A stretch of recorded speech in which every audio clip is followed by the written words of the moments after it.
Good afternoon and welcome to the Education and Economic Growth Committee meeting for January 26th. And we have with us today Ernie Hudson, Lynn Lund will be joining us, Robert Henderson, Heath MacDonald, Zach Bell, and Ola Hammerland. And today we are discussing getting an update from the Student Wellbeing team. So we have Amanda Petrie, who's the team lead for the Bluefield family of schools, and Geoff MacDonald, who is the provincial lead. And so could I please get a motion to adopt the agenda? Heath? Great. And so to move, would you like to get through your presentation and us to hold our questions till the end? Would that be the best way to go? Might be easiest. It's up to you. It's up to yourself. Okay. Yeah, we'll try to do that unless there's a burning question that you have. And why don't we just jump right in? Sure. Take it away. Thank you so much for being here with us. I've been looking forward to this meeting. It's our pleasure. I'm going to do part of the presentation, and then Amanda's going to jump in with her part as well. So first of all, the Student Wellbeing Teams is a joint venture with Department of Justice, Education, and Health and Wellness. And the aim of the program is to really be smart and put early investments for supports around island children's well-being. And it's a collaborative program where we all chip in from our department for the budget, and we problem solve in various ways, including when it comes down to resource needs throughout the year as well. So it's a very collaborative program within a system that isn't always as collaborative, but we're really modeling that collaborative work within our program. So we are in the fourth phase. Well, actually, we're past the fourth phase, really, of a program that was really a three-phase program. We started in 2017 with 2 demonstration sites in Montague and West Isle. And then we expanded in 2018 to Colonel Grey, Surrey, Morel, Bluefield families of schools, along with the French language school board schools in those areas. And then in 2019, we rolled out to Charlottetown, rural Kincora, Kensington, and Three Oaks. During those first couple of years, we had a really vigorous evaluation that made recommendations that really acted as almost like a lamp to guide our progress. And those recommendations were things that we took very seriously, and we've actioned all of them from both years. And some of them are not sort of task boxes, but they're pieces that we have to continue to be mindful of, making sure that we're following. The genesis of this program is to really look at the whole population of the school. Our program is really focused on well-being, and much of that is around mental health. And when we look at the population of a school, we have 80% of the students who are, like many folks, who are walking along that mental health spectrum, having a good day, having a bad day, but being mentally strong and healthy. Then we have 15% of a population within a school who will have short-term mental health problems that they're dealing with. And you can transfer this to any population. So, that time in your life when you're dealing with the death of a family member, a relationship breakdown, perhaps losing a job, those things that can kind of get you for a while, but if you have some pieces in place and some support in place, you can move through those.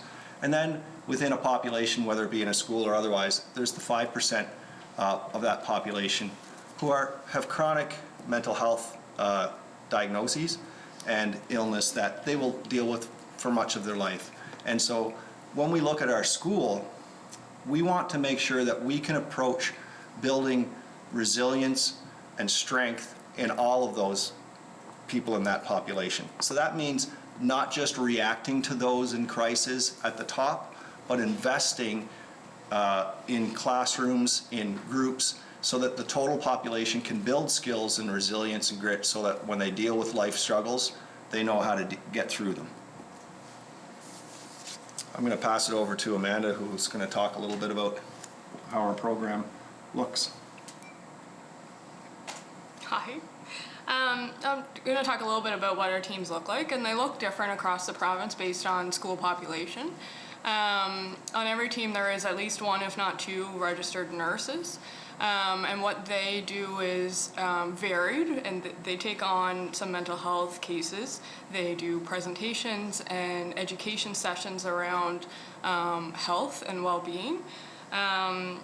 On every team there is one, if not two, social workers, and the social worker is a team lead on each team. And we focus primarily on mental health issues. We carry a caseload, and we treat students with anxiety, depression, grief, any kind of mental health concern that they're dealing with. We have student wellbeing outreach workers, which again vary from team to team. There's usually 3 or 4 on each team. We at Bluefield, we are lucky enough to have 3. The registered nurses and the social workers work for the Department of Health. The outreach workers work for the Department of Justice. And their role is more hands-on, out in the community, taking students out, forming a connection with them that way. And we have occupational therapists on one team, usually only one per team. I don't think there's any team that has more than one. And their role, their main focus is on the population of kindergarten to grade 6, working on things such as fine motor skills, gross motor skills, self-regulation. And then in the older population, the 7 to 12, they focus on students that have kind of major disabilities or struggles with movement. So if, we had a referral just the other day for a student at East Wilshire who broke their leg and all of a sudden now have trouble getting around the school. And so Nicole was asked to go and work with them a little bit to help them adjust to that.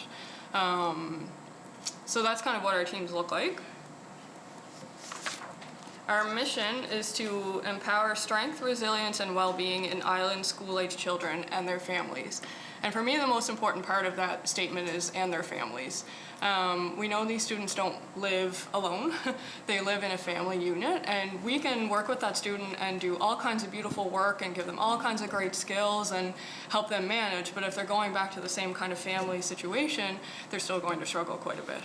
And so we try as much as we can within our abilities to work with parents or guardians or whoever it is that they're living with to also empower them and give them skills to be able to manage what's going on with the student. We kind of work under a few principles. The first one, and again, most important to me, is child-centeredness. Every decision we make, every treatment we offer, every presentation or program that we run is done with the student in mind, the child in mind. They're kind of at the forefront of our thoughts at all times, that we're doing this for them and we want it to be helpful and beneficial for them. The second one is easy access to services. We're implanted right in schools. Us on the Bluefield team, we're right in Bluefield High School, and so people can drop into our office anytime they want. And I say people because it's students, staff, whoever in the building that is needing a little bit of support. They're welcome to drop in at any time. We also travel to the 6 other schools within our family of schools. So anytime we have a student there, or if we have a meeting there, or if there's an activity going on that they want us to be a part of, or they want us to do a presentation, we have that ability to be right there in the school. Which is kind of nice. I used to work at Richmond Center, and we used to struggle sometimes with transportation being an issue. I had a client they lived in Crapo. Mom worked in Charlottetown, so mom would travel to Charlottetown to work, and then she'd go back out to Crapo to pick up her child, drive her downtown to me at Richmond Center, drive back to Crapo and take that child back, and then go back to work. And that, not every parent can do that. That's definitely not something every parent can do. And so to have, when I transitioned into this role, I started meeting with that student at Englewood, and the mom was just ecstatic. She was so grateful that she didn't have to do all that traveling anymore and miss all that time from work, and the student was missing a considerable amount of time from school as well, that I was right there and I could meet with her for an hour, and that was it. It was super helpful. Early intervention. We know from countless studies about mental health that early intervention is crucial. the earlier we can get skills and supports in for a student, the better they're going to do for the rest of their lives. And so we're getting them in kindergarten in some cases, rather than letting them wait until they're older in order to receive intervention. We're getting them right at the very source. And collaboration, we work very collaboratively with all kinds of professionals, particularly in schools. School counselors the most, I would say, but a close second would be youth workers, principals, teachers, resource teachers, and then outside the school as well, community mental health is a big one that we work with, child and family services, psychiatrists, psychologists, pediatricians. We're constantly collaborating with those people and talking with them. And on kind of under the umbrella of always keeping in mind to use the least intrusive approach. I always use the saying, you don't go for surgery if all you need is a Band-Aid, right? We want to do the very least intrusive intervention that's still going to benefit that child and still going to provide them some skills and some knowledge, but not completely overwhelm them unnecessarily. So our approach is kind of based on the work of Dr. Stan Kutcher out of Halifax. He's a psychologist, I forget. Anyway, he looks at it as mental health rather than a mental disorder. It really changes the feel of that child when you look at it as a health rather than a disorder. You see the person rather than a list of symptoms or a list of criteria that they have to meet. Empowering the whole population rather than simply reacting to crisis. Of course, we do react to crisis. When students come into our office and they're in crisis, we're not just like, that's not what we do. We obviously, we help them deal with that, while also looking at the whole population to say, if we can give this whole population a set of skills and abilities, that we won't have as many crises coming through our door because they'll already know how to deal with that. A shift from a deficit model of illness to health potential. We tend to, the way that I approach it anyway, is that I would look at the skills and the knowledge and the wisdom that the child already has and build on that, rather than, okay, what are you missing? Let's fill in the gaps, which can be very disempowering to a child, right? I'm missing all these skills, I don't have all this, rather than what do you have already? What do you have that works for you? Let's build upon that. Recognizing the connection between mental and physical health, which again, there's lots and lots of studies to show that it's huge. The more physically active we are, the better we feel mentally. Our bodies just need that to work properly, and so do our brains. And bringing the support to the students, which I talked about a little bit earlier, bringing it right there in the school. So they don't have to go anywhere, they don't have to miss a bunch of school time, parents don't have to transport, we're right there, easy access. So the types of services that we provide, we do, it sometimes varies based on your role, how much of each of these you do, but we all have formal one-on-one interventions. So we all carry a caseload, we all sit down with students one-on-one. Some of us meet with students in the school, some of us take students outside the school and meet with them in the community. There was a student this summer who was really struggling, and one of our outreach workers was having a really hard time engaging with them. And so Kyle, our outreach worker, took him, they went to the park, and Kyle just happened to have a basketball in his car. He said, let's play some basketball, great. And so Kyle playing around, and he took the ball and he said, if I make this shot, the Habs win the Stanley Cup. And he shoots the ball. And he said, if I make this shot, my girlfriend moves here from Nova Scotia, and he takes the shot. And he said, here, you go. And the kid takes the ball and he took the shot, and he said, if I make this shot, mom and dad will stop arguing all the time.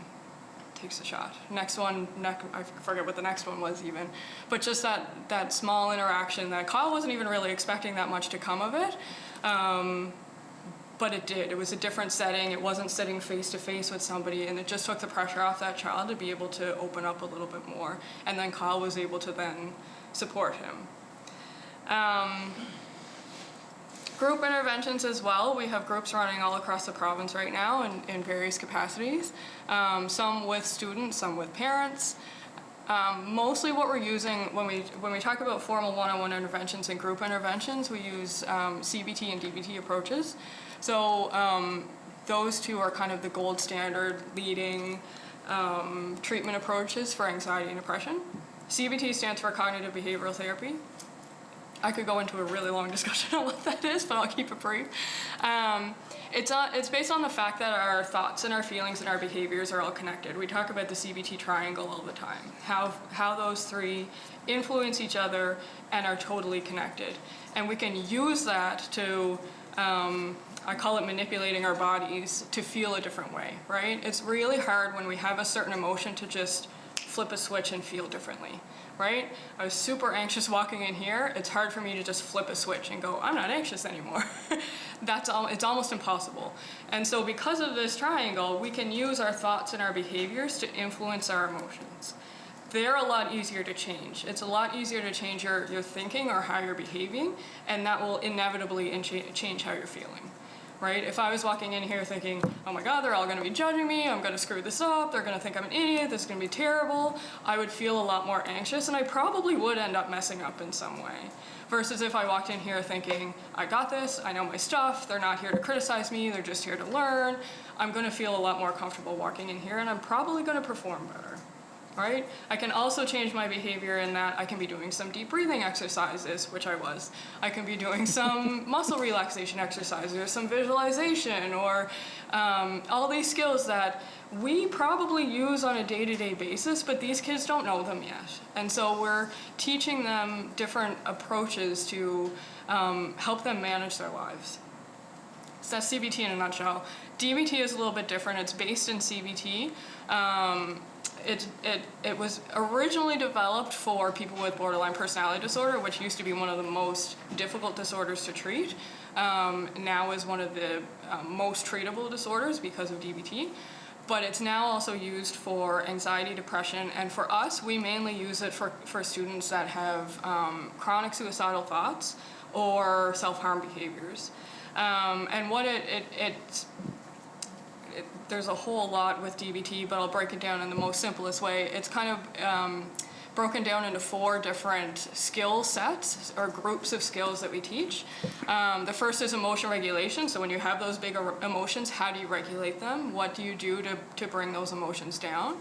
The second is distress tolerance. This is life. Distressing things happen. We can't control that all the time. We can't change it, but we have to tolerate that in some way. So how do you tolerate that distress without making things worse for yourself? They have all kinds of ways to tolerate it right now, but they usually end up making things worse for themselves, right? When we think of self-injury or drugging or inappropriate sexual behavior or dangerous driving or risk-taking or any of those, they have those and they work in the moment, but they end up making things worse for them. So we're teaching them skills to not do that. Interpersonal effectiveness is the third one, and that is getting what you want from people without wrecking the relationship. And mindfulness is woven all through that. Mindfulness is not a new practice. It's super old, but is kind of becoming more popular now. And mindfulness, very simply put, is being present in this moment, non-judgmentally. So usually when we think too far in the future, we start to get anxious about what could or might happen. When we think too much in the past, we start to get depressed about things that happened or things that should have gone differently. So when we use mindfulness and we're in the present moment, non-judgmentally, we feel better, we act better, we live better. Yeah, so those are the 2 main ones that we use. Main interventions we use when we do groups, when we do formal one-on-one interventions. We also do a lot of brief interventions. Us at Bluefield, we're kind of lucky that we're located within the school where students can drop in and see us. We get anywhere from 2 to 20 drop-ins a day. It's always, this week has been a little busy because it's exam week, and I wasn't anticipating that, but we saw some people that we haven't seen in a long time in the last couple days because they're all stressed about exams and worrying and whatnot. And so we do a quick little brief, let's do a deep breathing exercise together and get you calmed down or get you laughing or get you thinking about something different or pump you up with some self-praise or whatever and kind of send them on their way. And then, of course, there's educational opportunities. So we do have some presentations that we do in schools for students, for parents, for staff, for whoever it is that requests it. Back to Geoff. So our reach so far with this program is sort of shown up above here and broken down. You know, right now we have active within our teams around 1,100 students that we're working with, and that's one-on-one, right? That's not inclusive of groups and presentations. So, you know, I could go through the numbers, you can read them. We're having an impact on students and families. And when Amanda was talking about some of the work that their teams have been doing with students, she talked about, like, a lot of these skills are skills that kids don't have yet, right? We feel we're in a position to really help to build those skills with students and to help build them with families so that parents can understand how to continue building those skills in their homes so that students come through those doors ready to learn. You know, we are in the business of education, and when we have a place where students can come to and be in a good position to learn, right, they're going to do better at school, and a lot of those skills are going to transfer over to the rest of their life. So one of the things that we recognize is that, yes, we've had a lot of impact, we've had a lot of students, but we're only in our 4th year. We're very new. And because of the phased-in approach, we've only had staff in all of our families of schools. This is our 2nd year. So we're continuing to learn. You know, I continue to say to our teams, we're a learning organization and we have to commit to that. So we have to lean in, we have to ask for feedback, we have to check in and create feedback loops with principals and school counselors to say, how are things going? Are there pieces that we can improve on? We talk to our teams and say, what is it that stresses you out in the run of a day with some of our processes? Because when we're dealing with cross-department pieces, it can get a little bit clumsy at times. But we've got a great team that, with our educational services team and our admin table, that's now ironing out some of those wrinkles. So we're very thankful for that. I often use this slide when I talk about our program.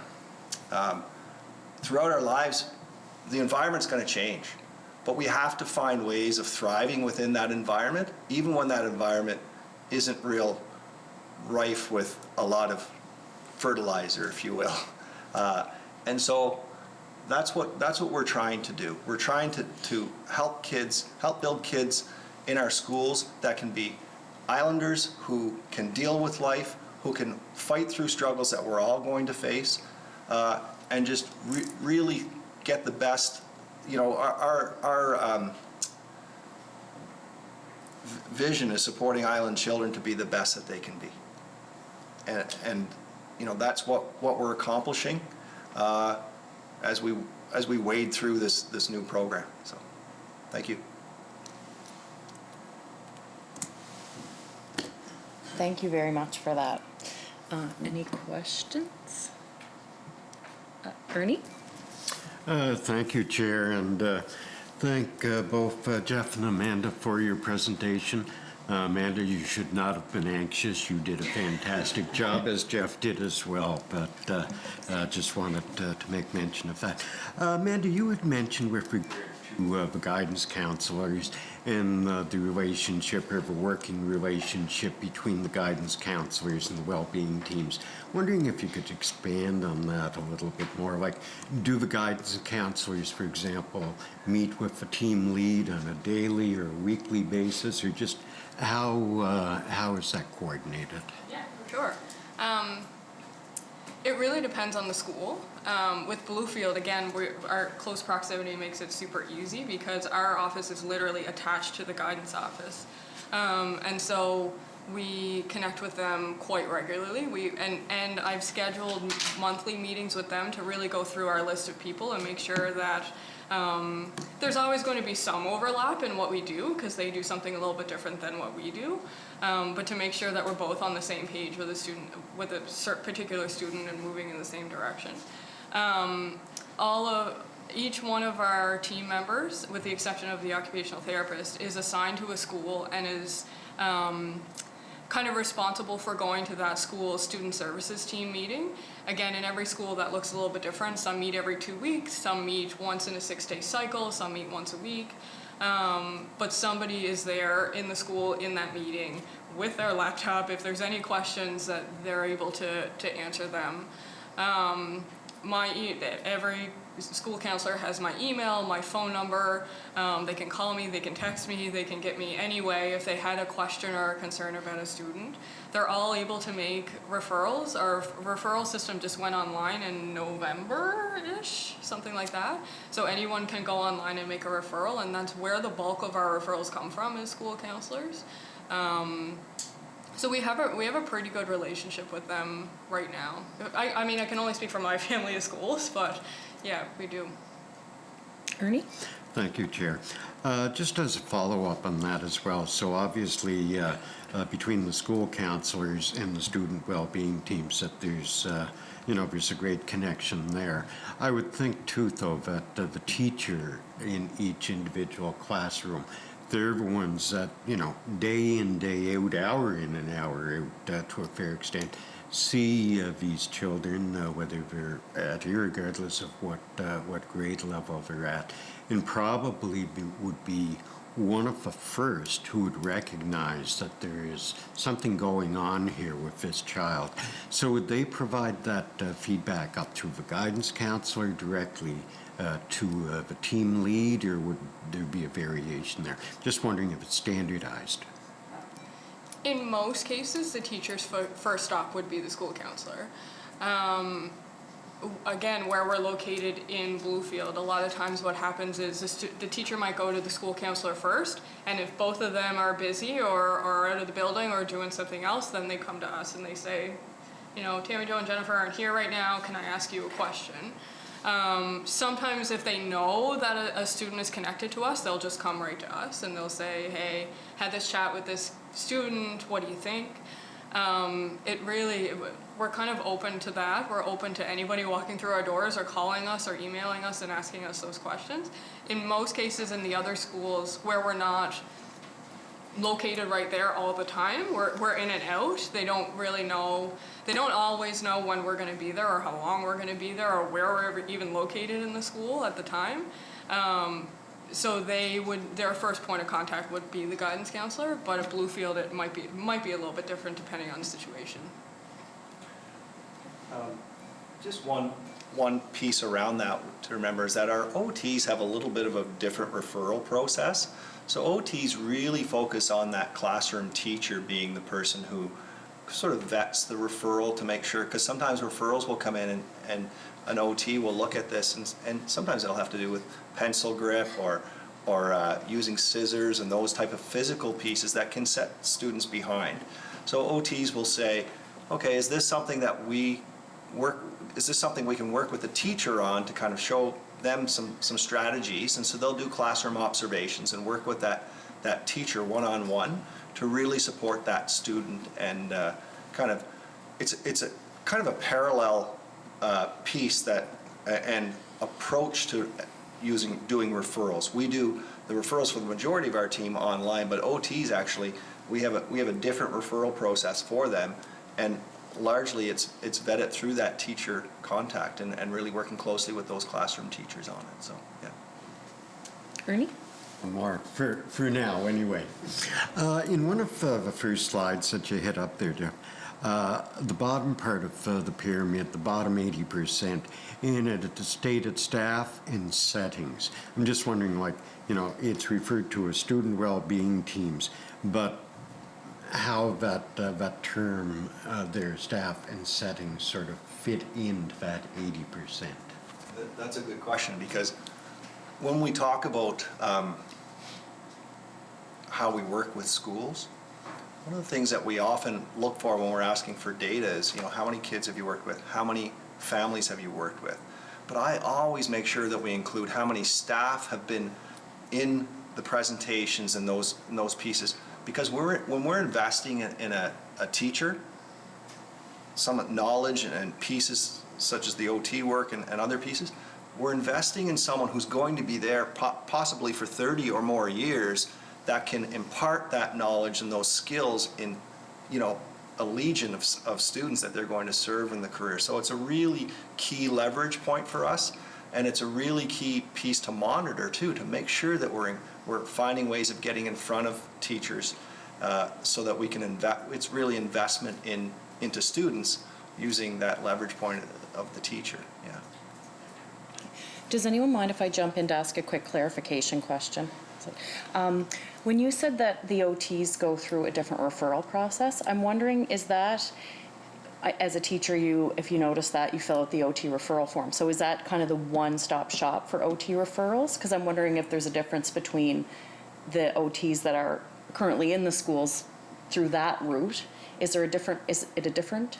Yeah, it's a little bit different now, but remember too that we have added a number of OT positions in the last few years that has really made that the spot to stop for getting OT services within our schools. We now have an OT in each family of schools, so it's really made that the place to go. Now there will still be times when health PEI OTs will engage with young people in PEI, depending on the case. But our OTs serve a lot of students within our schools. Yeah. Excellent. Awesome. Okay. Thank you. Lynn. Here. Thank you for this presentation. I'm sorry that I missed the first couple of moments of it, but I'm really glad that you were able to come in today because I think this is incredibly topical for children in our schools right now. So I wanted to start by really thanking you for putting together this presentation. I can imagine it took a lot of time. I was curious, a lot of what you're saying makes so much sense to me, these early points of contact with children, being able to move things along forward, and the way the teams are structured makes a lot of sense as well. I'm curious if you're noticing a big difference between schools that have full-time counselors and schools that only have part-time counselors, since that seems to be a fairly critical pathway into some of the other services. Do you see a difference there? We've gotten some referrals in the last couple months in particular from counselors, and they literally write on the referral, I wish I had the time to spend with this student, but I just don't. And so they're looking for more support in that. The schools have been very, very busy in the last couple months in terms of mental health, worry, stress, anxiety, all of that. And so, yeah, it's kind of heartbreaking when you see that on a referral. Like, I really wish I could invest this time, but I can't, and so I need some support with that. To your question, when you say full-time counselor versus part-time, I haven't really thought of it in that way a whole lot, mostly because from what I understand, and I am looking at it as an outsider, the ones with part-time counselors have a smaller population as well. Not to say that that population is any less deserving of a full-time counselor or anything like that. But yeah, I don't know if I can speak to that piece specifically, just because I haven't given it a lot of thought really, or thought about that. But we have noticed that counselors are finding it. And honestly don't know if that's a COVID thing or if it's just been steadily increasing every year and this was bound to happen anyway. But counselors are noticing that strain and looking to us for more and more support as we move forward. Lynn? Thank you, Chair. I appreciate that clarification. Fair enough. I can see where you're going with that. So I guess the better question is, do you feel these teams are adequately staffed? Do they have what they need to meet the needs of the student population? And if you see areas where we need to be advocating for more support, I'd love to know what positions you think are For more. our teams in particular? We've been saying since the very beginning, and schools have been very loud about this, and we've noticed it in our own referrals and the families that we're working with.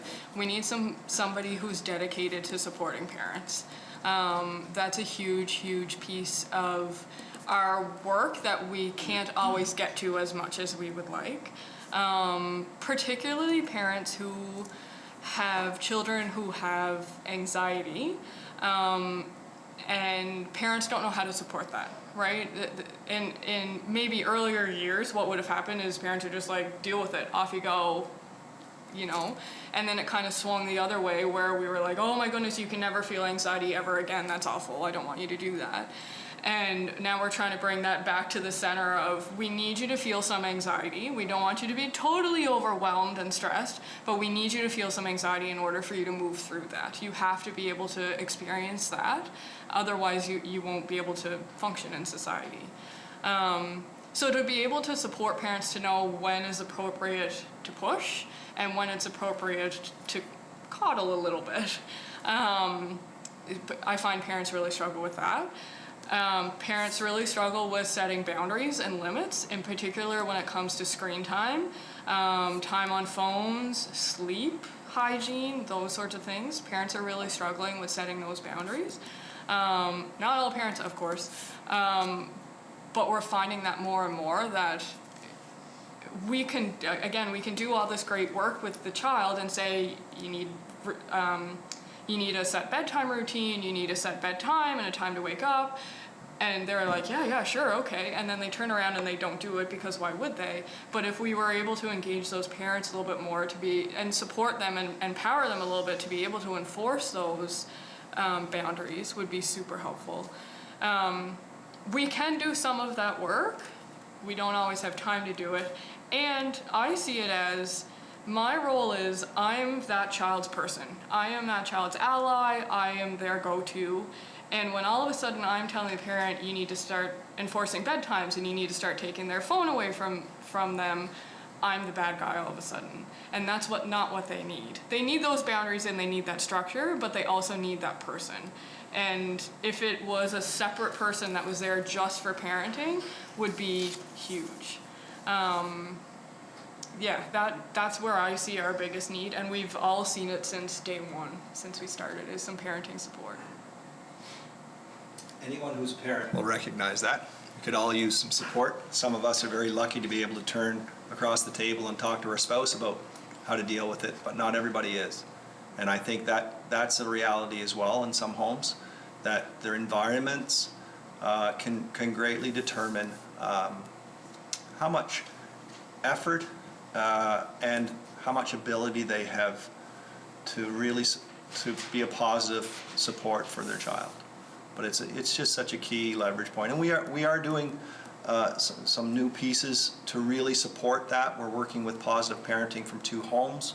We're going to have a team member on all teams trained in that, because we see that as a really key piece to support many of our students, especially a lot of the students that we have referrals from are students who are from 2 homes and could really build some understanding of what's happening at home in regards to that. So that's an investment we're making. We're also we've trained people in a fear. It's called Triple P Fearless. It's a new program that we've just invested in, where we're going to have folks that can help parents who have children who are anxious and diagnosed with anxiety, to really support them, right? So some of the things, when we talk about anxiety, we also have to break it down. Stress and anxiousness and healthy amounts of anxiety are things that build strong individuals, right? When people have an anxiety disorder where they need support, though, it's a little bit different. We have to recognize that those pieces need to be sort of parsed out and understood by everyone, and know the skills that you can put in place in a healthy way to deal with those things. But parenting support it's such an important leverage point with these teams. And so many times I've sat around intake meetings and heard, if we could just get mom and dad engaged with the work that we're doing with them, it'll help this child come to school, with their shoulders back and chin up and ready to roll, right? Lynn? Thank you, Chair. That is such an important point that you just made, and it's really resonating with me. I'm working with a number of constituents in my district who are grandparents raising their grandchildren. And what you're saying would make an enormous difference for them. They are crying out for someone that they can engage with to get advice. I think that's such a powerful point. I really hope that that's something that this committee is going to be able to recommend going forward, making sure that those supports are there, because I see in everyday conversations with these grandparents what a struggle it is, and not having that support piece that is separate from the people who are working directly with the child, because you're right, that bond, that trust that develops can be jeopardized if that's also the person saying, and here are the new limits that are not going to go the way you want them to, but it's what you need. So I really hear you on that piece. You talk about having to put on referral forms, that you would love to be able to do this work or that work, but there isn't time to do it. I empathize. That must be a heartbreaking situation for anyone in these teams, because obviously the students' well-being is the top of mind, their first priority, but you can only work with the parameters you have. I'm curious, what would you say is the amount of time gap that there is if we had an extra 10 hours of support, if we had an extra 15 hours of support in a month? What do you think we're lacking to be able to meet the need as it is currently, from your perspective? That's a really tough question. Thanks for that.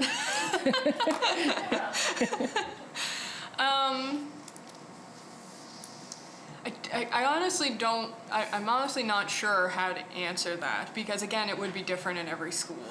Every school has different needs. Every school has different numbers of counselors, and expectations, I think, from counselors are different too in different schools. And do you really want me to put a number on it? If you Chair? Oh, Lynn? Thank you, Chair. You don't have to give me a specific number, but I was just wondering if you could give me a sense of whether you feel that needs are met 90% of the time, or is this a regular occurrence that there's simply not enough staffing hours in the day, which would suggest to me that your teams require additional support, and that's something we should be advocating for and making recommendations on? Or do you feel that's more the exception and not the rule? Most of the time everything is fine, there's lots of resources to go around. Not necessarily an hour figure, I apologize for that, but a sense of whether or not you feel adequately resourced to meet the needs that are coming forward. I think right now, and I can only really speak for my team. I can't speak for any team around me. I know there's different things going on in different teams, but for our team in particular, we are meeting, I believe, we're meeting the needs of the referrals that are coming through. We do have a wait list, so there is a wait there, usually anywhere from 2 to say 4 or 5 weeks, which in the grand scheme of things is actually a pretty good wait list. However, I would love to see that go down. So I think in terms of our team, yeah, I think we have a lot of manpower. Could we use more? Absolutely. I'm sure there are referrals out there that aren't being sent because, oh, it's such a wait, or it's too much of a process, or, whatever. There's lots of reasons why people just don't send a referral, even though they really maybe should. Could we be doing more? Absolutely. We always want to do more of the upstream presentations, hitting bigger classes. But the more individual referrals we get, the more bogged down we get with that work. A lot of that other work gets pushed to the side. So our team in particular, we're not doing as many presentations as we used to, or as we would like to. We're trying as much as we can to do more groups, and to kind of still catch all those individual referrals that are coming through in a meaningful way. But we just don't have the time to do one-on-one with each of those students. So I think we're managing fairly well, and I think we can be doing better. It's classic, no, I won't even go there. I was gonna say it's classic DBT. DBT talks about two things can be opposite and true at the same time, and that every person on this planet is doing the best they can with the skills they have, and they could be doing better. I think that we're doing the best that we can with what we have, and we can always be doing better. I don't know if that answers your question, but... Lynn? Thank you, Chair. That's a spectacularly good answer. I think you wanted to jump in, did you? I think one thing to remember too is that we are new, and we are now really leaning in on some of the numbers that we're getting around the number of referrals. We've opened our doors to referrals coming in outside of the schools, so we're getting an influx of referrals from other areas. And so, you know, as a leadership group now, we're starting to look at this and go, okay, what does this mean for how we're servicing the students in our schools? And how does it look for how we're resourcing these teams? And so for me to give you a number or to say we could use more resources, I'd be foolish not to say we could. And I would assure you that if we did receive them, that they wouldn't be sitting around drinking tea and twiddling their thumbs. But I think we might be a little bit early to answer that question in a way that would be responsible, perhaps. Lynn? I can appreciate that. Thank you. I have other questions, but I will let you go to someone else on the list and you can just re-add me. All right, Zach? Thank you, Chair. Thank you guys both for coming in. It was a great presentation. I was so excited to hear about the student well-being teams. I'm curious, maybe this is more of a question for Geoff, but are you seeing more referrals or more questions, I guess, from the different ages, like from elementary or junior highs or senior high? Is it, I know you had the slide at the end there with all the numbers. Is there more, I guess basically what I'm asking is it equal across the board, or is there more from the younger or the older? Majority comes from junior high, but we do get them equal high school and elementary as well. And our numbers of referrals are up quite a bit this year compared to other years, but there's a few reasons for that too. You know, we might say, is that COVID related? I'd be very hesitant to say that. Is it related to more an influx of mental health struggles within students? I'd be hesitant to say that too, because yes, we're seeing more referrals, but we're also making it far easier for people to send in referrals. We've got teams in schools who are building relationships with schools, so now the school counselor or the classroom teacher's default is, oh, this student is struggling, I better contact the student well-being team. We didn't have that when we were initially in schools. So that causal effect is hard to nail down. But yeah, we do see more from junior high, but we do see high school and elementary, you know, in a similar way. OT, they really focus on that K to 6 age group for those pieces that are foundational pieces. And it's not because they don't want to support junior high and high school.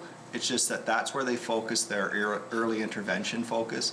And I think that they would see lots of opportunities for those other age groups if you know, it presented itself. So. Zach? Thank you, Chair. Excuse me. Just to kind of follow on Lynn, as you mentioned, Geoff, you're very early into this program.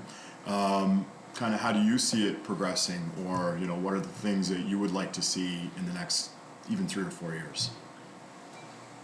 Well, I think we have to really find a way of leveraging those parents' support and making it the norm to come and come to an evening session where you learn about parental skills that all, you know, anybody could like making that normalized, so it's not just those that are struggling walking through the door. I think that's one area that I would really like to see. Another area that I would really like to see is really committing to that investment in that 80%. Like when we talk about some of the research on this, they, you know, to put it in business sense, the best return on your investment is when you target that 80%. But when we're finding high levels of mental health needs on our referrals, we have to ask ourselves, is that where we need to focus our support? But how do you, like, it's a struggle, because how do you say to this child who's really in need, no, we can't help you right now because we're going down to this classroom to do a presentation. That's a really tough decision by any professional. But we need to get to a place where perhaps those higher acuity, we call them, the ones that are in higher need, maybe they're better served within community mental health and primary care and some of these other places that traditionally would handle those pieces. And when we first talked about this program, that's what we had sort of talked about. And so we're kind of at that stage as far as, you know, our 4th year now, it's our 2nd year across the island, to say, okay, where are we with that commitment, and how do we talk to our partners about what we're seeing and whether we're seeing the ones that we should see within our schools? Zach? Yeah, my last question, I guess more so for Amanda, but Geoff, you can jump in as well. What is kind of just specifically speaking about the Bluefield family of schools, but what is the teachers' take on all this? You know, I'm assuming they're very thankful for all your help. Maybe you just can share your opinion on that. For sure. As far as I know, the teachers seem very receptive, particularly the ones at Bluefield, which is where we have the most interaction just because we see them more in the halls and lunchroom and things like that. They seem fairly receptive, the ones that we've had interaction with. Honestly, there's probably lots of teachers too that don't know us as well. And the reason for that is they're busy teaching all day, right? And we're in and out of the school, and sometimes we might see, the admin assistant at the front door, and that's it. We might seek out the guidance counselor if we need to talk to them about something, or a youth worker, but most teachers in some of our other schools may not even see us.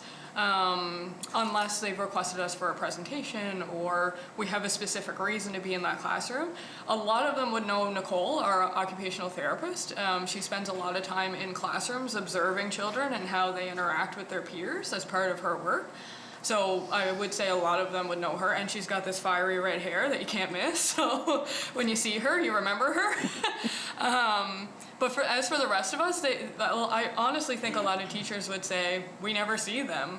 And my response to that would be, you're not really supposed to. We're supposed to go in, see the students that we need to see and do the work that we need to do. And that might not include interrupting your lesson to have a chat, right? That we might, you might not see us. But the ones who have interacted with us, I think for the most, it's been a really positive experience. Yeah. I would just add to that, as someone who, I spent 18 years in schools, sometimes as a classroom teacher or a school administrator, you're not necessarily needing to know all the details, but you need to know that this child is getting some support.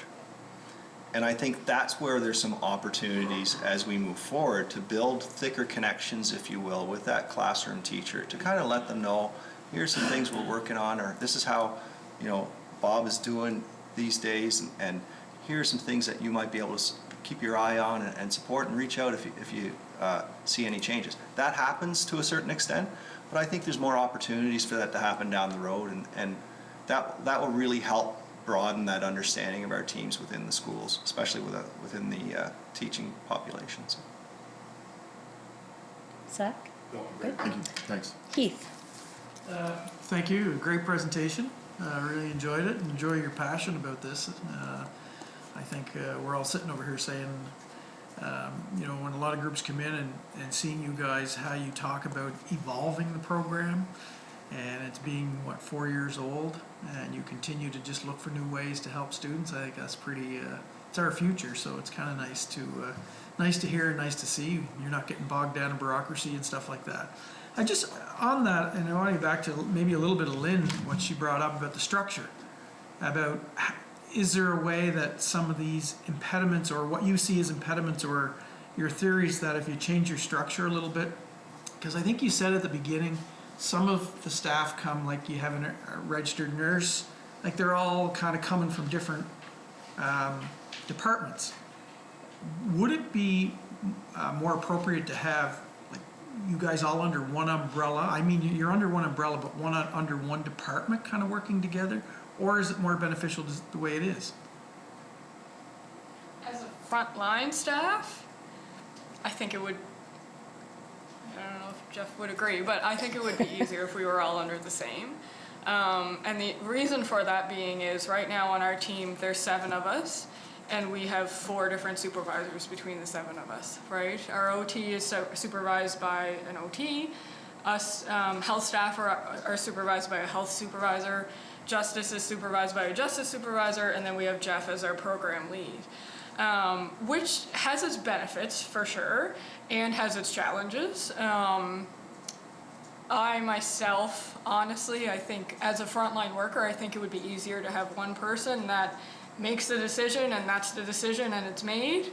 I see the value in different opinions and different backgrounds and experiences coming together. I see that, and at the end of the day, when we need an answer on something, we need an answer on something. It's frustrating sometimes to have that back and forth a little bit. Now, I don't see all the ins and outs of how that works. The departments working together and funding and all that stuff. So I know that Geoff, like I say, Geoff might have a different opinion than I do, but as a frontline worker, I kind of wish that sometimes, yep, to be honest. I wouldn't say I have a divergent opinion. It would be easier. It's much harder to work with people than to just do it yourself sometimes. I would say, though, that all of the departments that we're working with have a vested interest in investing into the school-aged population. So having them at the table to do that is important. There's a couple beauties of it too. So one thing in particular is, I've been in this role for 4 years, and I do a lot of stick handling around some of the bureaucratic pieces, and my theory is, okay, let's name the barrier. How do we get over it, around it, or through it? Let's not spend an hour venting about the barrier. And we've been very good at that. But we've had a lot of support to do that. Now, when it comes to this type of work, I've found myself in positions as the provincial lead with this program where we need something. Our budget might not necessarily cover the whole thing, and every single time I've reached out to the other departments for support in that, the answer has been yes. And it's because when I've exhausted part of my program budget, they sometimes have opportunities to support that. And so if we can get to sell it, if you will, as something that's going to support these teams, they're in. So that's a real bonus. The other thing that's happened in the last year and a half is that the departments have created supervisory positions who work with me now. So it's not just me running across the island trying to deal with these things and dealing with perhaps a manager who's had the student well-being teams put on the corner of their desk. Now they've got dedicated supervisors to work with me, and we meet twice a week as a group to make sure that our messaging is more consistent, and so that we can give quick and quality answers when they're needed. So there's been, again, would it be easier? Of course it would. But would it be as rich? I don't think it would be at this point. I will say, if I'm allowed, it has gotten better since the provincial supervisors have come on board. Before there was regional supervisors, and there was, I don't even know how many, and that's when it was really difficult to make a decision, because I would go to my supervisor and she would say, well, here's what I would do, but we want to make sure these teams are consistent across the province, so I don't know what Carol's team over in the east is doing, or Lorna's team in the west, or whatever. So I don't feel comfortable making that decision. Now that we have provincial supervisors, it's definitely a lot easier, that I just go to Tara and she brings it to the supervisor's table and a decision's made. But yeah, it still would be easier, but it's getting better. Keith? That's good to know. Because I think everybody's on the same page that it's an essential service, obviously, by the look of the numbers up there. And I know when it was started in 2017, and the first year, and then the second, I guess it was the second year, the numbers went like, they were 1,500 before anybody could blink. And we were like, oh, so you're on to something, obviously. And of course, it's their sector of society that's extremely important. Just a quick question on, after they graduate from high school, what is the next, or what's the connection, or where do they go from there? Like, how do you follow them kind of through to post-secondary, or line them up with the post-secondary, if that, or wherever whatever they choose to do? I'm just wondering, is there any follow-up there? Yeah, because I know in some programs in mental health and that, as soon as they turn as an adult, it like stops, and it's kind of unfortunate. I've held on to some longer, maybe, than I should have, when I knew they needed that support. And if I knew that I knew that our service was going to be ending soon anyway, like they were getting close to finishing the work that they had come to me to work on, then I'll keep them a little bit longer. Some students I have transitioned into either a Richmond Center on their adult team, or I've transitioned some to the counseling center at UPEI. I made a referral for one student to the counseling center at Memorial. So I try to bridge that gap as much as I can. And every student, anytime I close a file, whether they're in kindergarten or grade 12, it doesn't matter. They have my email address, they have my phone number, they can call me anytime. And I've had clients call me months after they graduate and say, I'm struggling today. I'm like, great, let's have a chat. What do you need? For me, my door is never shut, ever. You could be 35 and calling me and I'm still going to answer the phone. But that's how we've been doing it anyway, is helping to transition to whatever that next step is, whether it's university, college, or it's Richmond Center, and still offering that kind of crisis, brief intervention support whenever they need it. I would say that there's some opportunity for us as a program to build some connections with, I mean, the obvious would be the Atlantic universities and colleges to bring awareness to them that we will have students who are transitioning to your university or college. But we've got to remember that we've got a good percentage of our school-age population that don't transfer to colleges and universities, and they transfer to the workforce and other places. And our close connection with community mental health, so our health staff are staffed through community mental health. And so they have that direct connection. So when Amanda says, I can transition someone to Richmond Center, it's quite, fluid because they are closely connected there. So that's there. But I think that, I've noted that as a program, making some connections to those other areas would be very beneficial. Heath? I really don't have anything else. I just want to say you guys are doing a tremendous job in a great sector of our society, so keep it up, because it's certainly needed when we look at the mental health numbers that are not necessarily in the schools but beyond that. So obviously they're starting somewhere, so if you can get them before they get out of high school or what have you and try to accomplish a lot of those impediments that a lot of these people have, then keep it going. Thanks. Robert? Thanks. Just to build a little bit more on some of Heath's questions there, I guess. Noting that you're dealing with about 1,100 students across Prince Edward Island, I guess I'm saying I thought that was an astoundingly high number, really, and that's about 20% of the students that we have. Are you seeing any common themes or any trends out of that? I mean, you seem to have alluded a little bit that parenting seems to be a problem, but are there other, what would be number 2 and 3, or am I misinterpreting parenting being number 1? Parenting would definitely be where we need additional support, but I would say across the board, number 1 right now is anxiety. And not necessarily even to the point where it could be a diagnosed clinical anxiety disorder, but that students just don't have the skills to manage anxiety whatsoever, right?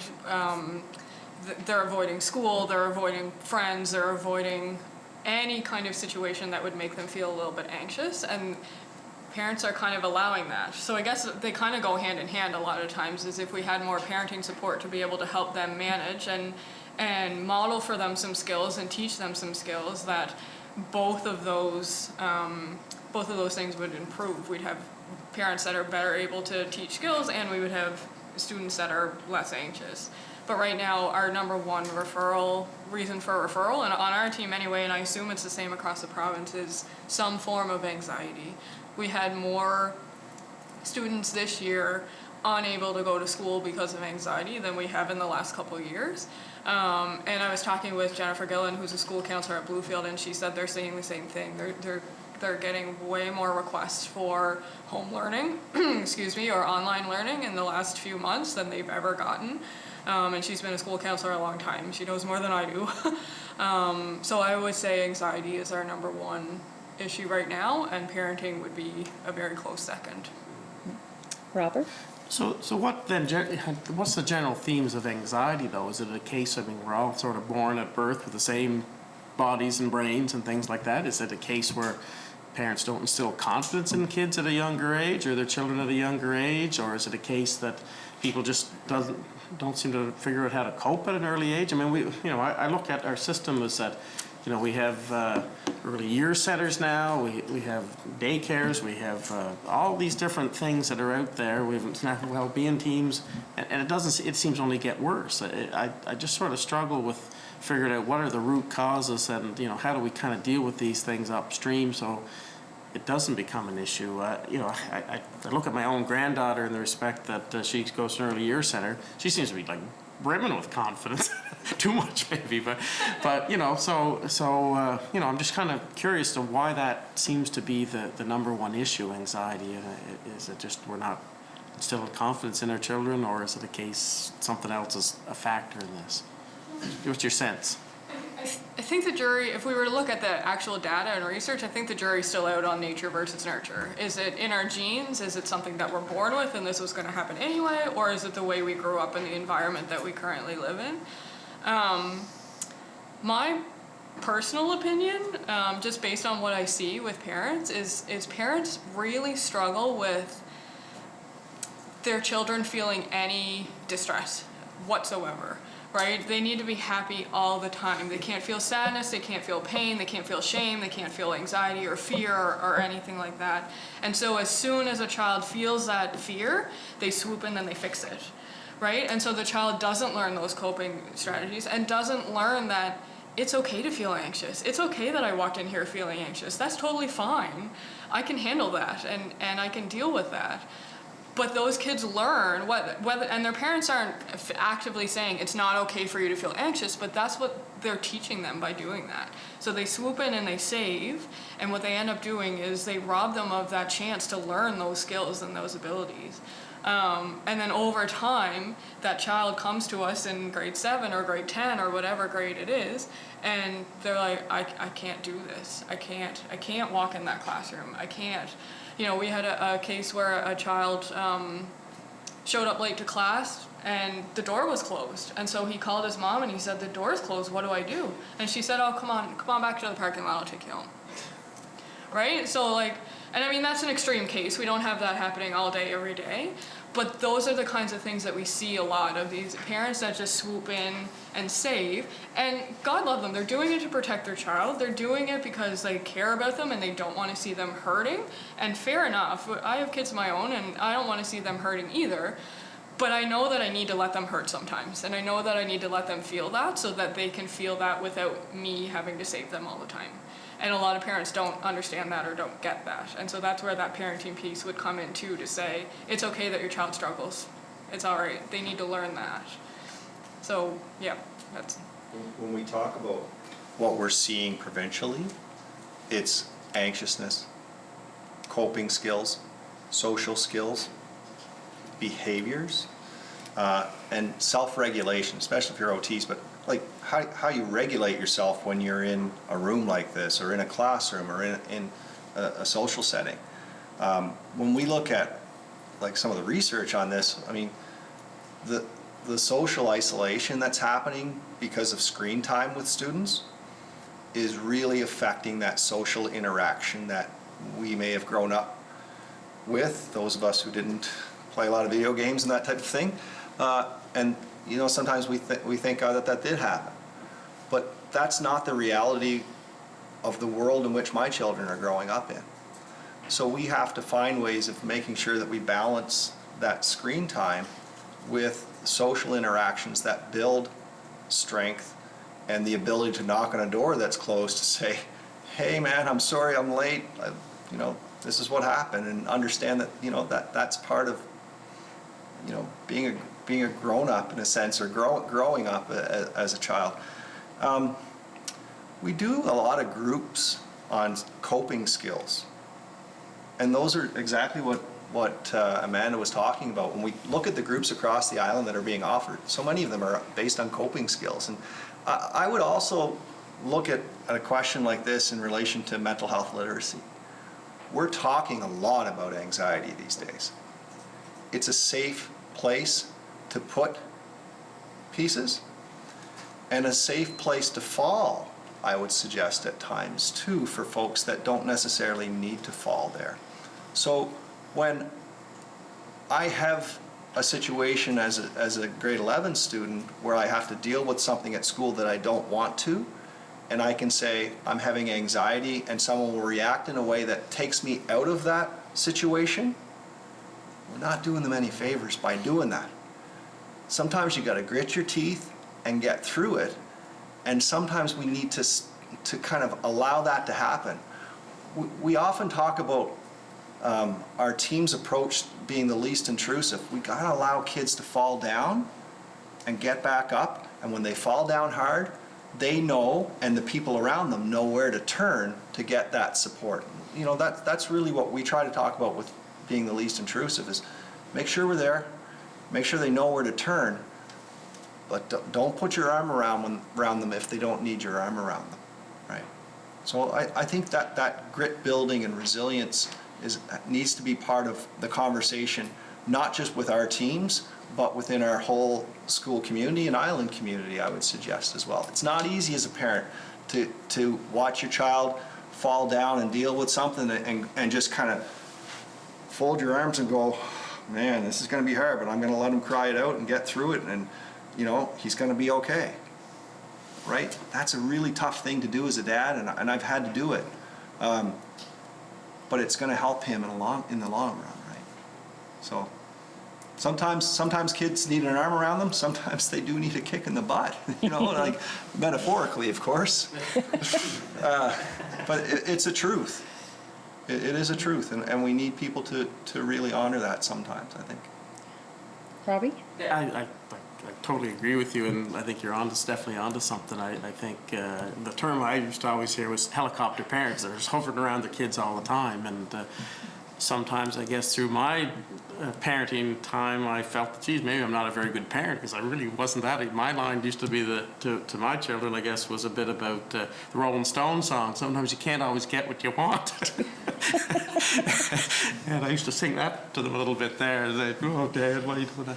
And I think the other line would be just sometimes you got to sit in the blisters a little bit. There's a little bit of problems that you have to take responsibility and ownership for that. I'm not saying that works in every situation, but it makes me feel better as a parent that maybe I was on the right track all along. My final question, I guess, is when we talk about that number of 1,100, and we're saying anxiety is definitely an issue and the coping skills aren't there, and you're doing a job to try to improve that in those people of school age, and Heath referred to a little bit as you move forward. So I guess the work that you're doing, do you feel that that's going to have a significant impact on the upstream component as we invest in our students at that point, that downstream, where when they enter the post-secondary, the workforce, or what we see in mental health and all the institutions and the healthcare professionals that we have in trying to deal with that issue, do you think that that's going to lessen?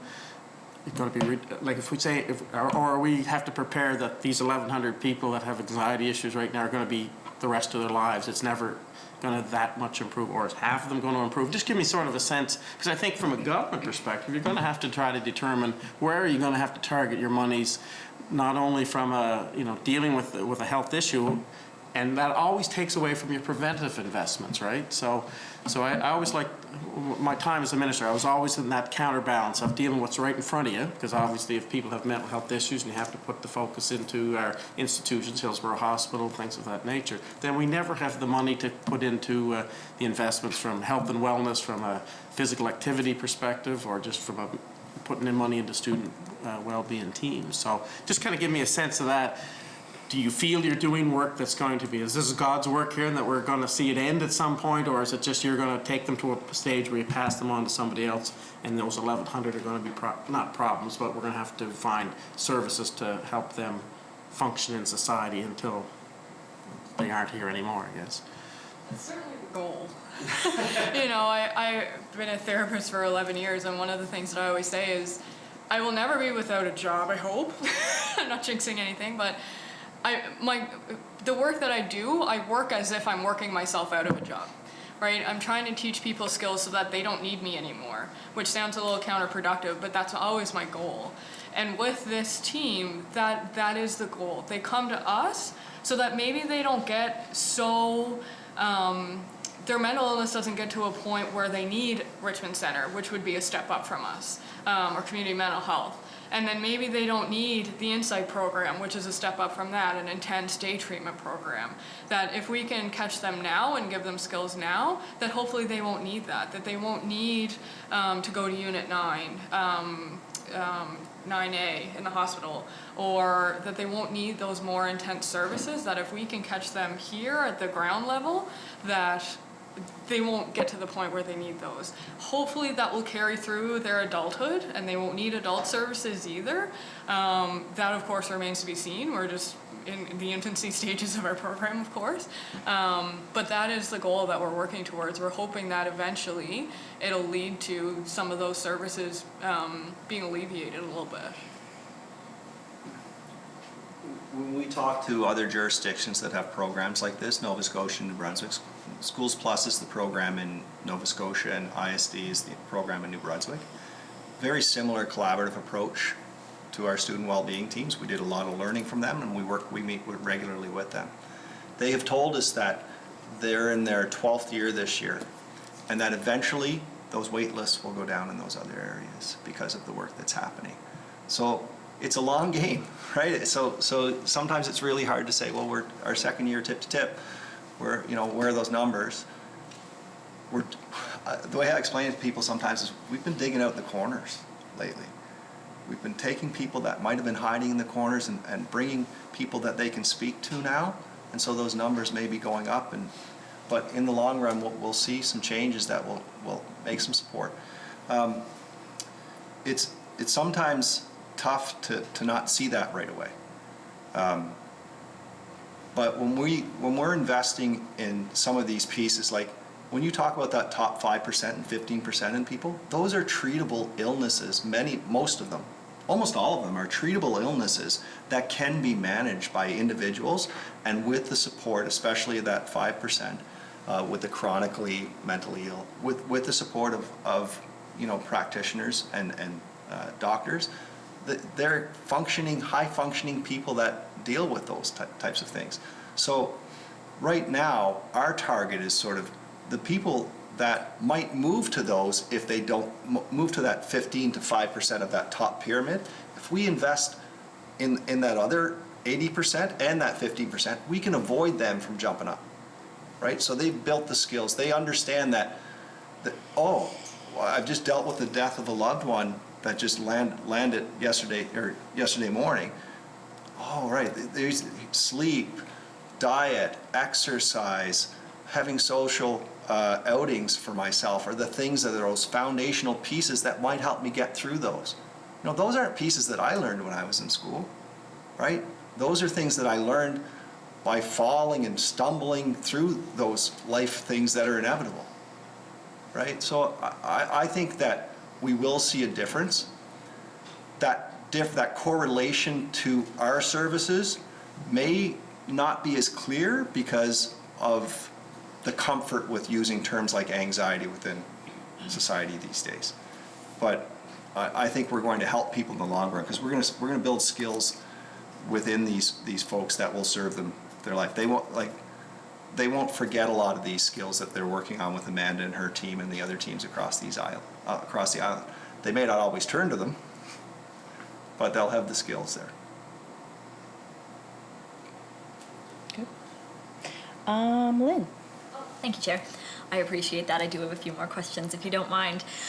Something that you were just talking about there, building skills and recognizing some of the areas where parenting has a propensity to swoop in and solve problems, which then in turn does not give children an opportunity to learn to solve those problems, is a real experience of this generation. It's something we definitely hear a lot.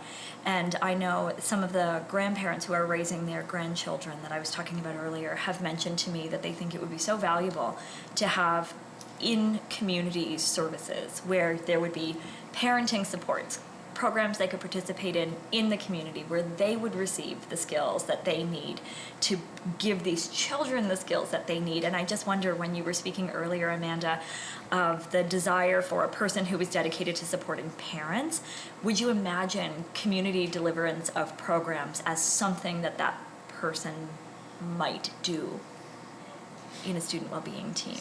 You said something programs they might do? What did you, I didn't quite hear what you said, sorry. I apologize for that. So parenting support delivered at the community level. So perhaps these would be classes that would happen for an hour a day where a group of grandparents might get together with a dedicated person to supporting caregivers and talk through some of their challenges and get some of the tools that you're talking about so that they can take them home and use them. That deliverance model in the community instead of on a one-to-one basis. I wonder if that is the sort of thing you could imagine a person who is dedicated to supporting parents and caregivers might do, community type work instead of just in the school type work. For sure. That parenting person that I imagine really wouldn't be in schools at all, in my mind, right? Because they're there for the parent, and the parent isn't at school. The parent's at home, the parent's in the community, right?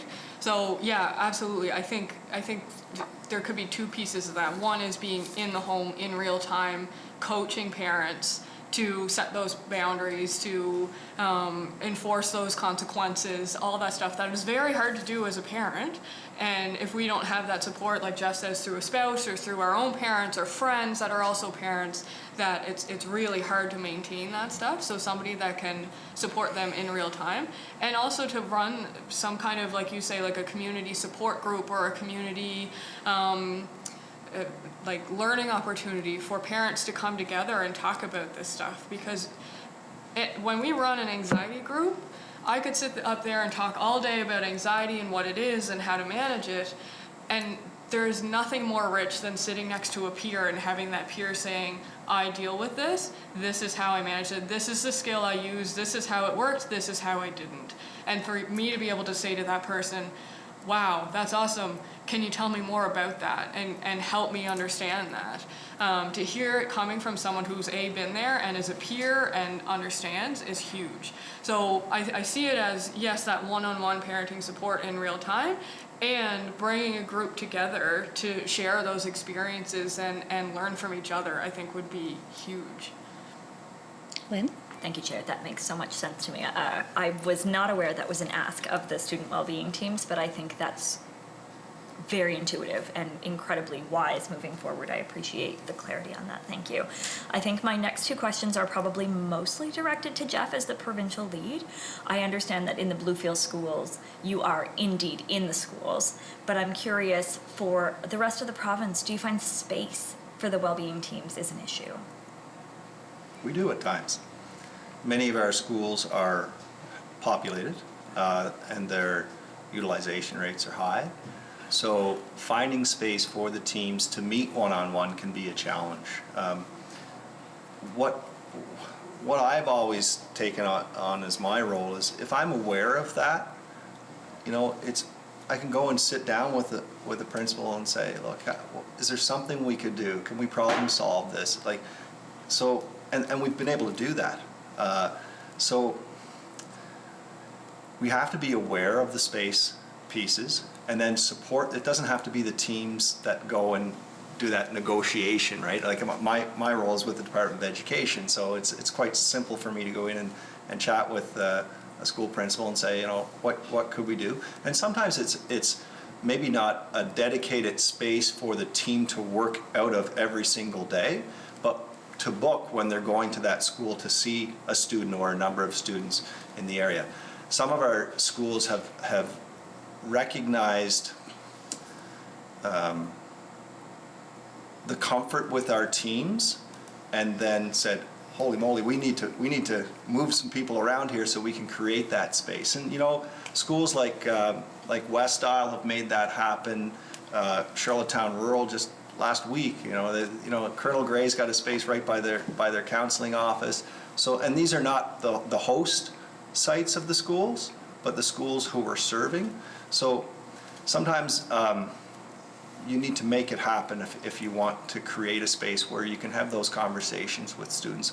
And some of these conversations with students are heavy, so it's important to have a space that's conducive for that. But yeah, it is a challenge in some of our schools, especially as populations rise, right? So, and COVID has not helped with that because we've had to spread out and cohort students, so it's really put some strain on some of the principals that have been really doing a lot of problem solving in the last year, and this is one more piece that they have to kind of handle. But we've got principals that will let our teams use their office, you know, if it means that they're going to be there seeing a student. But yeah, it's certainly a challenge, and one that we're doing some inquiries on for. So. Lynn? Thank you, Chair.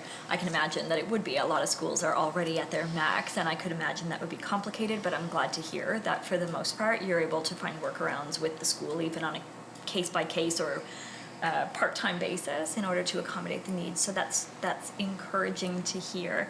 I do know that on the website they were advertising looking for 14 counseling positions before Christmas in the hopes of having a full-time counselor for everyone. And on the provincial stage, I was just wondering if you could tell me if that goal has been achieved. Well, those positions lie within the public schools branch, so I'm afraid I'm not privy to where their staffing is in regards to that, but I'm looking forward to hearing about it, that's for sure. Lynn? Thank you, Chair. Fair enough. I appreciate the clarity on that one. I suppose my last question for you, after saying thank you so much for all of the time that you've given us, is as people on our end who are tasked with making recommendations back, is there anything else you think we should know? Is there anything that we haven't perhaps asked directly that you think would be useful for us to have front of mind as we move forward? I would add that, as I'm sure most of you are aware, there are some challenges in recruiting health staff within our system, and that's certainly becoming a challenge within our teams as well. And we tend to hire up-and-comers, or we've hired a lot of up-and-comers on our teams who are, you know, building their careers and at the same time building their families, and that lends itself to temporary positions for maternity leaves that we need to fill. And it can make it very challenging to fill temporary positions. And what that does to those remaining, if a position sits vacant, what that does to the workload of the other individuals on the team can be quite a challenge. So we're trying to come up with creative solutions to really look at how we can have someone in that temporary position in support of the team that might not check off all of the boxes as far as what we would recruit for a permanent employee. So a good example of that would be one of our mental health clinicians, our social workers, master's level social workers at one of our families of schools is off on maternity leave. And we've got a casual Bachelor of Social Work position in that position because we couldn't fill that position. And that position is really going to support some of the pieces that the other team members deal with, like setting up groups and logistics involved in that, and seeing some students one-on-one with a lower acuity level, right? So we have to really be agile with our recruitment, especially with those temporary positions. The permanent positions, we've had a lot of success with those for the most part. It's just the temporary positions, and it's not anything that you haven't heard before, I'm sure, as elected members, but it can be challenging in this day and age for health positions, for sure. Ola? Thank you. And great presentation. Very impressive, the amount of students you reach, and that seems like a success in itself. And I was wondering, you have sort of skirted around it. Are there other ways you measure your success of your efforts than the number of students you reach? That's a very good question. And that comes down to some of the stories that we've heard throughout the years. Of course, we quantify as many pieces as we can so that we can move on them. But sometimes it's about getting out to the team meetings and to the schools to hear about some of the things that these teams have done. There's been all kinds of things that have happened that have allowed us to speak to the nature and the agility that we've tried to instill in these team members. So things like problem solving during COVID, where you couldn't do one-on-one support with students, but we knew, for example, that if a student didn't have the required supplies for schools, to complete their schoolwork, we were allowed to get them those supplies. We had folks on our teams who were dealing with those students and worried about those students because they haven't seen them, and they know that perhaps their home life isn't very healthy, and you know, they were quite worried about them.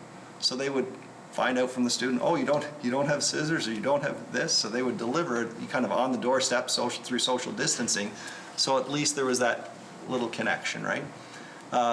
Amanda talked about an example earlier of you know, Kyle Dunn's example about just finding different ways of connecting with kids. I was up at Hernwood School just before Christmas, and it was a Monday, and they have their team meetings, and so I try to get up there whenever I can. I walked in, and it was like Christmas threw up in there. It was just like there was all kinds of presents, and the team was doing their meeting, and I looked, and I'm like, what's all this?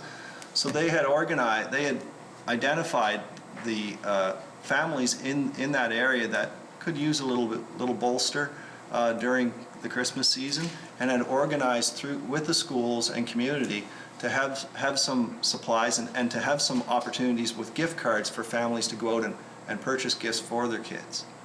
Right? So it's those types of things that you don't always hear about. We had a situation 2 weeks ago where a student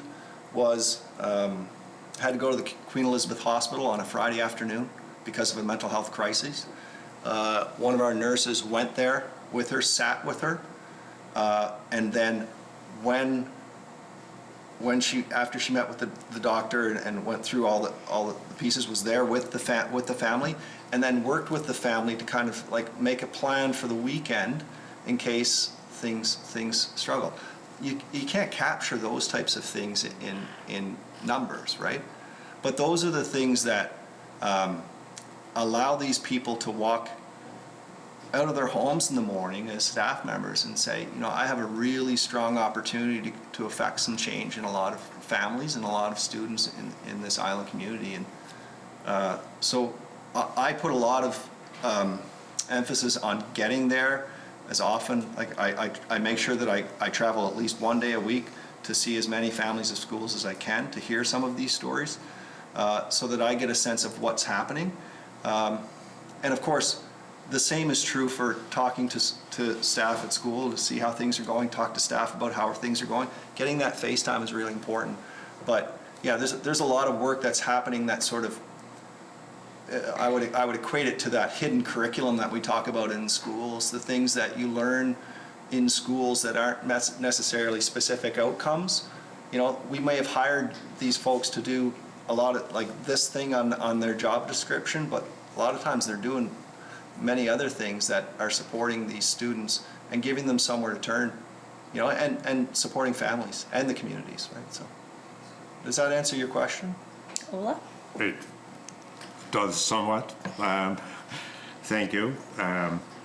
You mentioned before that you weren't able to give us many presentations to schools as you would like. I presume that kind of implies that you might be slightly understaffed. But I was wondering, is anybody working on, or are you thinking about instituting mental health more as a part of the curriculum, just like physical health is, for instance, like having actual classroom hours and classroom programs for preventive mental health? So our department has invested in mental health literacy training for a number of staff throughout schools and PEI, but that would really be a question for someone like Tamara Hubley-Little, who handles English programs, who could speak specifically to any curriculum changes in relation to outcomes that address mental health at different levels. So I would say that might be better directed towards someone in that position, I'm afraid. Ola? Thank you. The last question was about the parents' mental health. You did describe kind of overparenting and stuff like that, but isn't it a fact that you have the tip of the pyramid applies to parents as well? If you have mental problems, being a parent doesn't necessarily make that disappear. How do you deal with mentally unstable parents? Do you try to make the child deal with it on his own type of thing, or do you try to go out and reach and help the parents? Well, I've seen lots of opportunities where you begin to work with the student and you just quickly discover that mom or dad may, have some things that they need some help with. We are positioned very well to create some opportunities for that support with the parent. I'll let Amanda speak to that a little bit. I'll have a drink of water here, maybe. I'll save you. Yeah, we do see that a lot, where we start working with a child and we realize especially around anxiety, we realize very quickly that parent probably has some anxiety as well and is feeding into child anxiety. It's always a delicate balance there to try to broach that topic with the parents, because in a lot of cases they don't see it themselves and they're not willing to do anything about it. And unfortunately we don't have the manpower or the skill set really to treat that anxiety in the parent, where our focus is on the youth. We have all kinds of resources to refer them to programs or to Richmond Center. There's the I CAN program through Strongest Families right now that any adult over 18 can access online, refer themselves, and do that program. And we have suggested that to many parents. We've suggested the online Triple P training to many parents. At the end of the day, unfortunately, the mentality with a lot of parents is, it's their problem, you fix them, I'm gonna be over here doing my own thing. You fix them and I'm not gonna change anything. And that's a really difficult attitude to change with parents. We try bit by bit and little by little to engage parents as much as we can, but we struggle with that a lot, is parents who also struggle with mental illness, and it's totally understandable that they do, and it's totally understandable that that affects their parenting and affects their child, and yet we come up against roadblocks we see that mom or dad really needs to get some help for themselves, and we make those suggestions, but we can't force anybody, and we can't push them to do that. So we do struggle with that piece for sure. It's a tough one. Ola? Thank you, Jim. Okay. Thanks for the answer. I'm going to jump in here, Heath, before we go to you. I had put my name down on the list and I'm croaking here. Anytime I have a chance to stand on my soapbox and talk about early intervention and prevention, I do it. And I don't have to do that here today. So I think that there's a couple of things I want to say, and I do have a couple of questions, but you mentioned normalization, and that is, I would argue, one of the most important pieces to this. I can remember as a counselor when parents would come into my office or when students would come into my office to talk about an issue that they were so upset about, and I would say how common that was and how, wow, I just had someone else in here talking about it, and the relief that provides them, and then it makes it much easier, and sometimes that's all it takes. Even in the parents' faces, you can see them be like, when I say, I'm a mom and I feel the exact same way, and they're just like, oh, so that's normal? Yes, of course it's normal. You're doing a great job. And sometimes that's all that it takes. And so I really loved that whenever you mentioned having a person to support parents, because that is absolutely crucial, because even myself as a parent, I can not in the moment identify when I'm contributing to my child's anxiety, but when I take a step back, I'm like, that was totally me. So to those skills are so important, and normalization is a huge piece of that. And you were talking about the triangle, the 80%, and that's always really interesting to me. So I always think of, the way I've described it so many times is, early intervention and prevention is a really hard sell, because you have to find that extra money somewhere, because it's not just going to magically appear, and you still need to invest in these other areas. And so I always draw this diagram with, like, you know, a child here and then a whole bunch of fires here. So if we could look at how we invest in early intervention and prevention and follow that throughout an individual's lifespan, because this absolutely affects their health and their success, whatever that looks like for them as an individual throughout their whole life, this early intervention and prevention.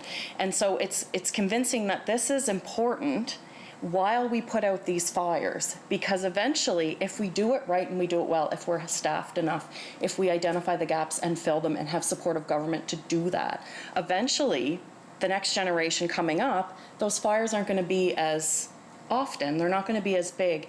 And then we know where we need to invest as a government, where are the families that need that support. And it's a better picture of, it's not, you know, we've gone beyond the normalization, we've gone the early intervention, and they're still experiencing these difficulties. But when you think of, you know, if you think of a lifespan, and you think of these children that we missed, and now we know social determinants of health and how those things can lead, you know, to prison, to addictions, to chronic health issues, and all of those things. If we could seriously, as a government, step back and look at that and say, wow, you know, if we did this, yeah, we're going to have to spend a lot of money, and the next generation, we're not going to have to spend all that money, and then we're going to have a return on investment. But, you know, we have a hard time doing that. So I really appreciate that. So I'll get to my questions. Thank you for indulging me. I'm wondering, so just hearing from different school counselors, how do you prioritize between elementary, middle, high school? And I know you obviously have criteria for you're going to intervene where you need to first. But I'm wondering, is there numbers, like do you need to be at a certain, like, do you have to have certain numbers in elementary, certain numbers in junior high, or how do you determine where you spend your time?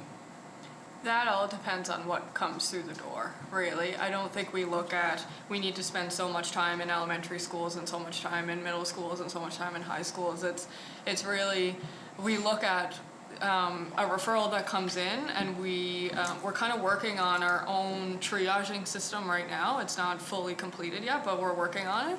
Right now we're using the one that Richmond Center uses. So we look at what are the high risk behaviors. Obviously anything with suicidal ideation, self-harm, anything like that goes to the top of the list of we need to see these kids within a week. And then from there, we can kind of gauge whatever it is that comes in, how severe it is, and if it needs immediate attention, or if it can wait a little bit, or if it can be put on a wait list for a longer time.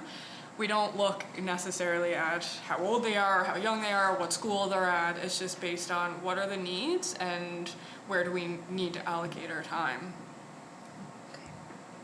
Thank you for that. So my next question is, I know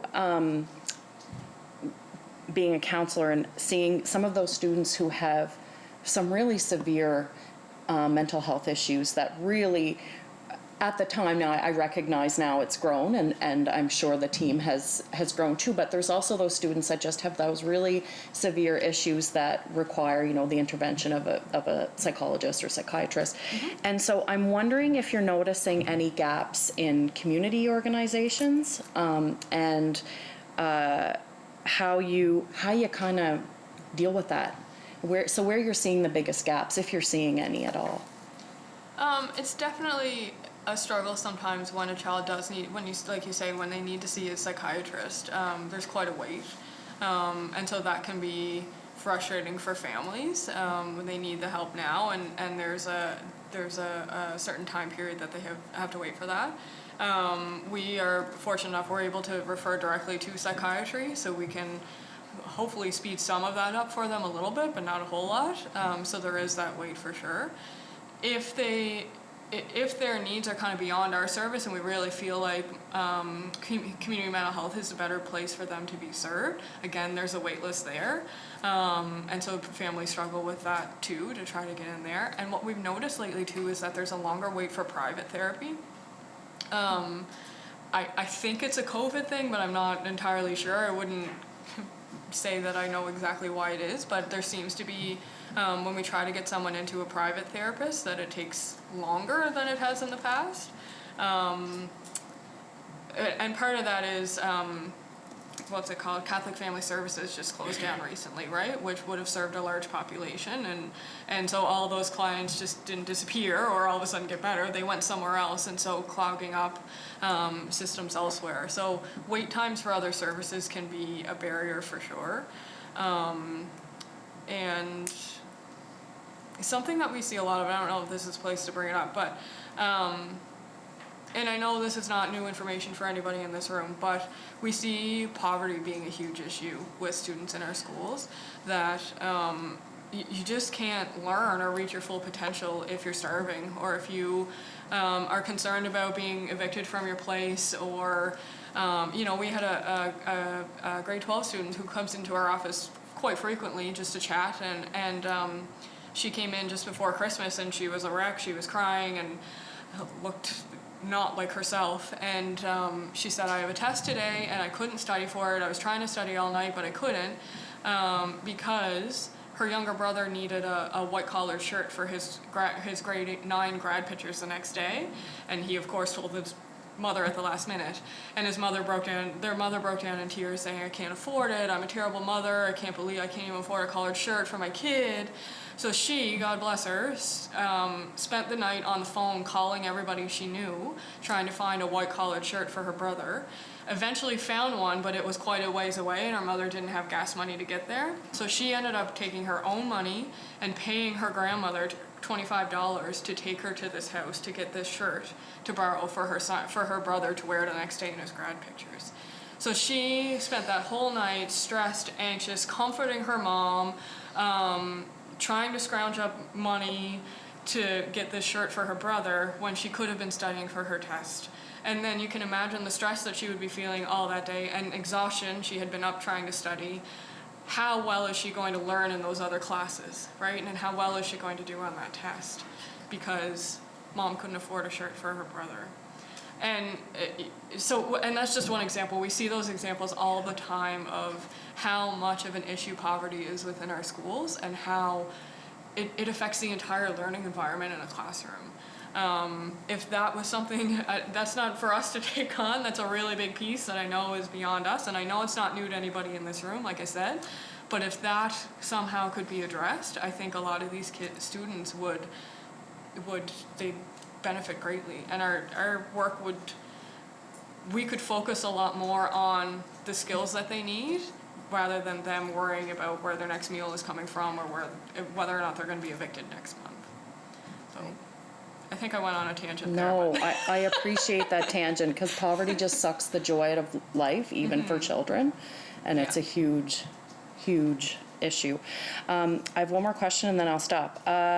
So I know in talking to different counselors, they said the same thing that you did in terms of from December until now, a couple of the counselors said they've never seen this many stressed out students, and unsure of why that is right now. So based on everything that you've told us today in terms of some asks you may have and all of that stuff, and given that, you know, all of the things that you need to do your job, and all of the things you know are affecting your job, poverty, you know, all those things, would you do us a favor? I don't know how you do this, maybe through Alicia, our clerk, but just keep our committee up to date on any, because you say you're growing, this year's a little bit different, but any asks that you have, or any things that you're noticing where we may be able to, you know, that might be good for us to know in writing our recommendations. If you could let us know, it would be really greatly appreciated.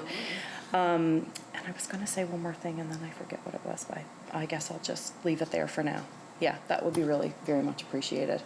And very much appreciate you being here today, so thank you very much. Heath. Just, you kind of took my last question, but that's okay. You've done that before, Kurt. No, I'm just joking. Just, you know, very valuable information, obviously, for many departments, including Ernie's, for sure. But how do you capture all this? Like, has anybody done a study on what you're actually doing? You're 4 years in now, and you've got lots of ideas.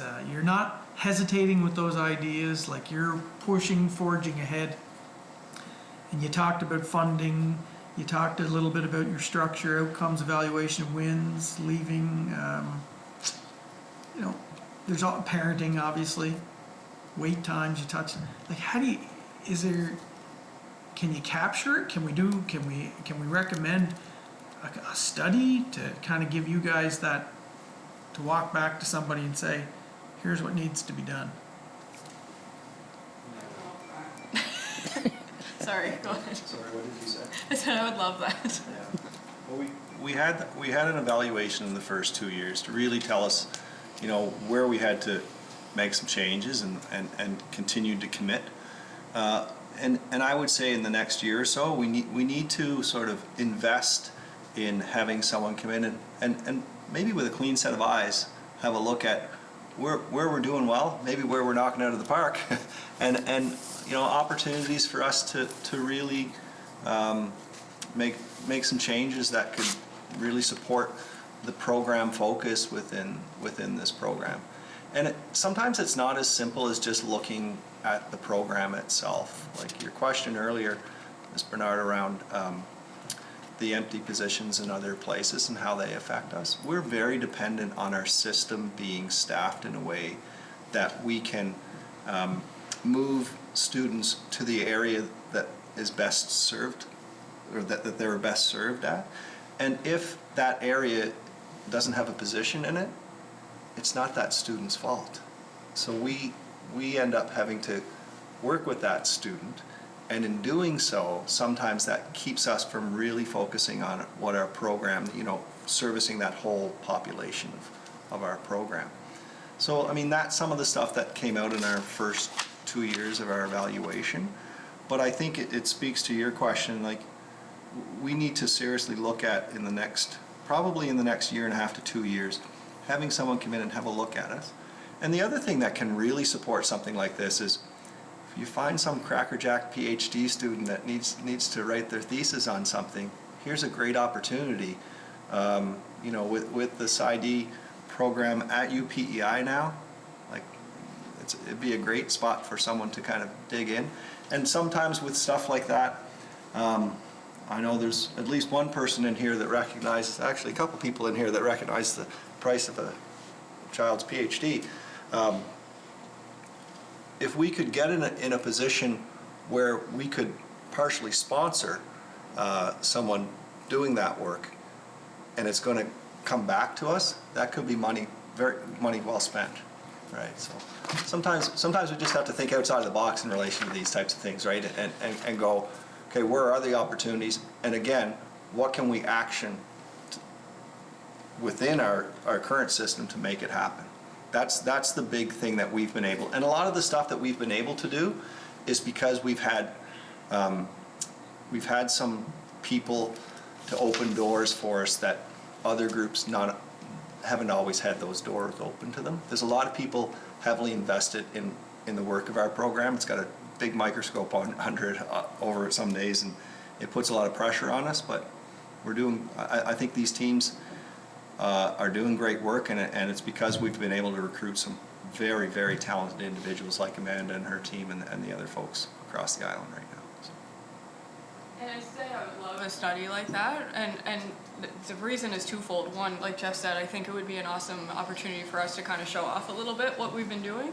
That's why I try to put as many stories and anecdotes in my presentations as possible to show the real on the ground work that we're doing. And second is I believe in this program, and I think that it's a great opportunity to service children, but I want it to be the best that it can be. Like I said earlier, I think we're doing the best with what we have, and we can always do better. So the important thing, if there was to be a study done, that the recommendations be taken seriously and followed through on, which I know doesn't always happen. Can I say that? Am I allowed? But that would be key. I love when these studies happen, and then it's always disheartening when you see the recommendations and it doesn't seem like most of them are followed through on. So if there ever was, that would be my hope, is that the recommendations are actually followed. Heath? Good. I could not agree more. Any other questions or comments before we close? again, thank you so much, and thank you for the work that you do every day with our kids. You're making me, it's so, every time we have people talking about schools and counseling, it makes me really miss the profession. I kind of romanticize my time there, right? So thank you so much for coming in, and please, that invitation to kind of keep us in the loop of any gaps you notice for us to kind of keep in mind for recommendations, because early intervention and prevention is absolutely key in a healthy society. So, and we value that very much. So thank you again, and have a great day. We'll take a little break.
Okay, welcome back, everyone.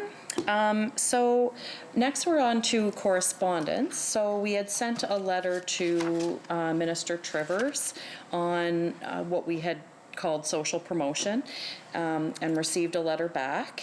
And so basically the letter's talking about the newer system of social promotion, now called response to intervention system.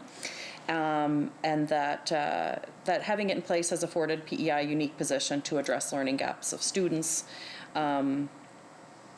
So I'm wondering, do we still, based on the contents of this letter, would we still like to have the minister in to talk? Was it the minister that we were inviting in? I think so. Would we still like to have the minister or a presenter to come in and talk about this? Any thoughts on that? Ernie? I would like not necessarily Minister Trivers, but somebody who is very familiar with, sits referred to here as RTI. But my opinion, just to get a better handle, if you like, on just what this actually consists of. Minister Trivers does mention in his letter that it's shown good, positive outcomes, better outcomes and retention.